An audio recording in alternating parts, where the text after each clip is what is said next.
Now, in fact, let's go across to the Lok Sabha, where Shashi Tharoor is in fact speaking. Coming disproportionately from the individual taxpayers. Fiscal consolidation since COVID has been achieved largely through expenditure compression, presenting necessity as virtue and compulsion as choice. Within these constraints, the government has relied on low-cost measures such as tax simplification and targeted incentives, but the budget offers no credible medium-term framework linking spending to employment and productivity.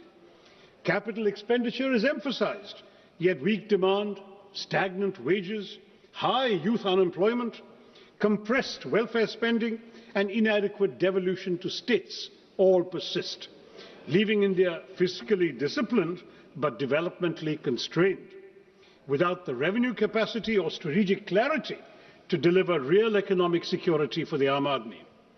This is why, Mr. Chairman, this is what I call an underwhelming budget. Now let me look at specific sectors. M.S. Swaminathan had famously said, if agriculture goes wrong, nothing else will have a chance to go right. And this, I believe, is as good a starting point as any.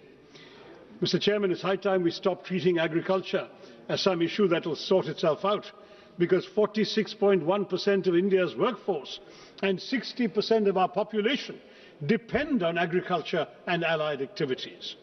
Despite agriculture contributing 16 to 17% of GDP, it receives only 3% of this union budget, 1.62 lakh crore, which is a 5.1% cut from last year's 1.71 lakh crore.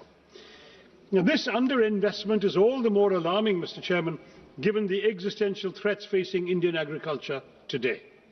This sector, vital as it is increasingly threatened by climate change and misaligned farming practices.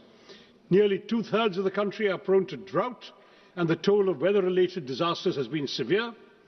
Yet the Fasal Bima Yojana, meant to protect farmers, has failed.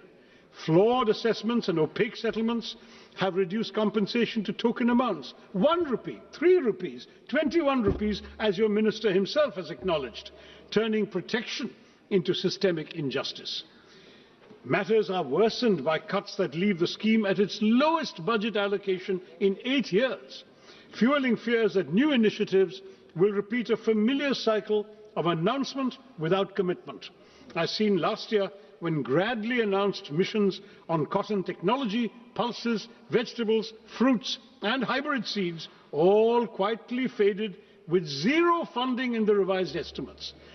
These announcements are like modern courtships. Promises without commitment. That's what this government does to us. At a time when farm distress is deepening, the budget silence on revising the PM Kisan Nidhi disbursement speaks louder than any promise made elsewhere. हमारे किसानों की आय दोगुनी करने का वादा तो आपसे पूरा हो नहीं पाया। कम से कम उनकी सम्मान निधि ही बढ़ा दीजिए। पिछले 6 सालों से ये सिर्फ 6,000 रुपए पर ही अटकी हुई है।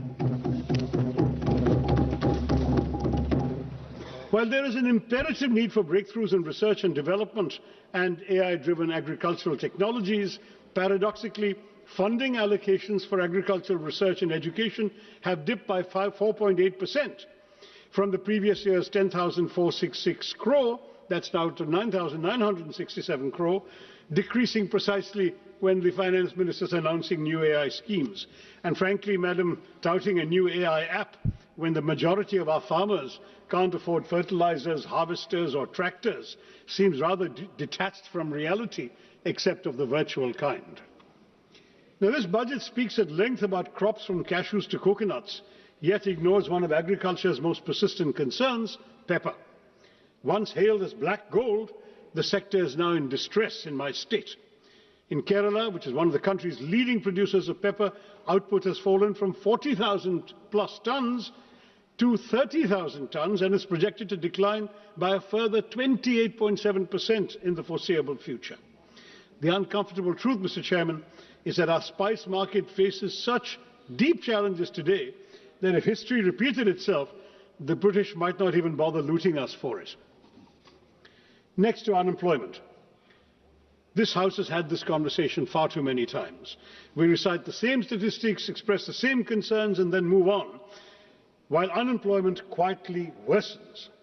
The data at the end of 2025 makes one thing unmistakably clear. Rural unemployment has stagnated at 3.9%, while urban unemployment continues to rise, ending at 6.7% in December. The crisis is now starting to concentrate where aspirations and frustrations are colliding in our cities. And yet even the centre's flagship responses have failed to rise to the moment. Under the Pradhan Mantri Kaushal Vikas Yojana, barely 41% of certified candidates secured placements. More than half of those jobs were concentrated in just 5 sectors. And of the 1,380 crores released, 278 crores remained unutilized. The Prime Minister Internship Scheme tells a similar story. Allocation 10,831 crores. Ministry spends 526 crores in the first 9 months. This pattern is recurrent, sir. In fiscal year 25, allocations were cut after large unspent balances, with actual spending at just 680 crores. So much for creating employment when we can't even spend the money allocated for the job of creating employment. And what of gig workers, the backbone of our new economy? There is no mention of them in the budget. Their welfare has been deprioritized at a time when unrest grows over the absence of clearly defined benefits, time-bound claims and appeals mechanisms, and mandatory disclosure of work hours, earnings and deductions. This silence further weakens the gig workers' access to social security in practice. Any discourse about the workers of